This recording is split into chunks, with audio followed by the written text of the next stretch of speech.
Hi everyone, it's 2 Minute Tuesday. I've just been baking. I'm procrastinating. I should be sitting at my desk doing some work, but I decided to bake my kids some Weet-Bix slice instead, and it got me thinking about recipes. Now, in order for me to produce this Weet-Bix slice consistently, week in, week out, so that my kids will eat it, there's a recipe, there's a set of ingredients, and there's some core steps that I need to follow to make sure I get a consistent result, a consistent product. And it might be a cheesy example, but it got me thinking about sales process.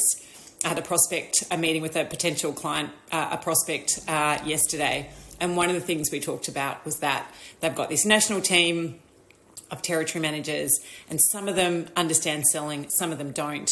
But the key thing, majority of them don't understand, is what a sales process is. And so when they talk about lead generation or lead qualification, or how to navigate opportunities through a sales process, the team really don't understand what they're talking about.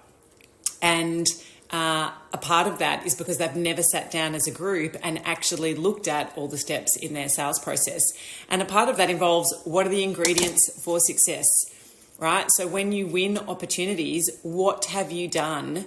How have you helped the buyer progress on their buying journey? What ingredients and things were involved? So once you've got that, you know how to do it again. You know how to repeat success, but you also know how to coach your people on what is wrong.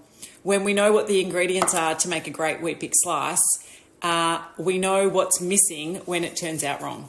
And we can retrace our steps and we can say, right, what do we need to amend for next time? What do we need to do differently? What do we need to do better? What do we need to work on so that we get a better end result, but we also get a more consistent end result? So what is your sales process? 2 minutes on a Tuesday.